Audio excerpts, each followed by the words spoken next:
সকলোৱে শুনকচোন, ভাল খবৰ এটা আছে। অৱশেষত মোৰ PMAYGৰ ঘৰটো অনুমোদিত হ'ল। আজি মই সঁচাকৈ বহুত সুখী। এই ঘৰৰ নিৰ্মাণৰ দায়িত্ব তুমি ভুলতো আনক নিদিবা দেই।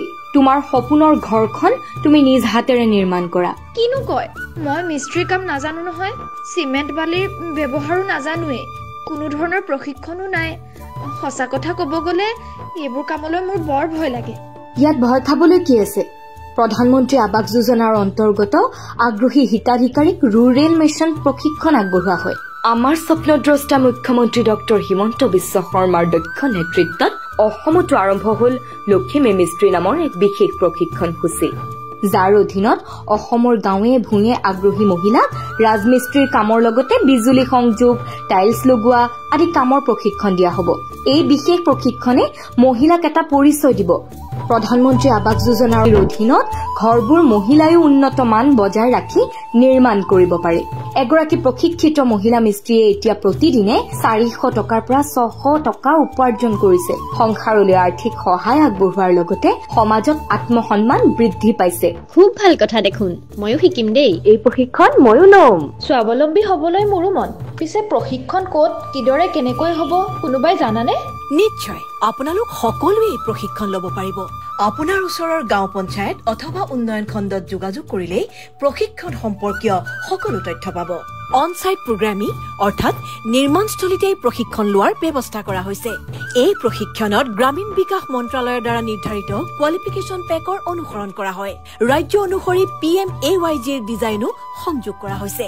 শ্বৰ্ট টাইম ট্ৰেইনিং অৰ্থাৎ STT মডৰ জৰিয়তে গ্ৰাম্যাঞ্চলৰ অদক্ষ শ্ৰমিকক বিশেষ প্ৰশিক্ষণেৰে দক্ষ শ্ৰমিকলৈ ৰূপান্তৰ কৰাৰ প্ৰচেষ্টা কৰা হয়, যাৰ দ্বাৰা তেওঁলোকৰ দক্ষতাক নেশ্যনেল স্কিল কোৱালিফিকেশ্যন ফ্ৰেমৱৰ্কৰ সমকক্ষ ৰূপে গঢ় দিয়া হয়।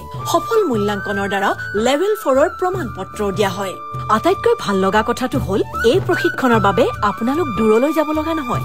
আপোনাৰ নিজৰ ঠাইতেই এই প্ৰশিক্ষণ ল'ব পাৰিব। ক'ব পাৰে আপোনাৰ দুৱাৰ দলিতেই এই প্ৰশিক্ষণৰ ব্যৱস্থা। আপুনি সাজিব আপোনাৰ আপোন ঘৰখন। তেনেহ'লে এই প্ৰশিক্ষণত আমি সকলোৱে অংশ ল'ম।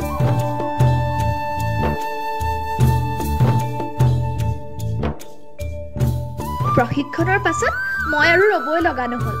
এতিয়া মই প্ৰতিমাহে সুন্দৰকৈ উপাৰ্জন কৰি আছো, অৰ্থাৎ মই এতিয়া স্বাৱলম্বী। অসম চৰকাৰেও দিছে এক সংগঠিত সহায় পদ্ধতি, টুল কিট আৰু ID বেজ, PMAYG স্বচ্ছ ভাৰত, জল জীৱন মিছন আদি প্ৰকল্পত নিযুক্তিৰ সুযোগ, মুখ্যমন্ত্ৰী মহিলা উদ্যমিতা অভিযানৰ জৰিয়তে 10,000 টকালৈ অনুদান, BOCW ৱেলফেয়াৰ বৰ্ডৰ সুবিধা। এই প্ৰশিক্ষণে মোৰ আত্মবিশ্বাস বৃদ্ধি কৰিছে, আত্মমৰ্যাদাৰে জীয়াই থাকিবলৈ নতুন পৰিচয় দিছে।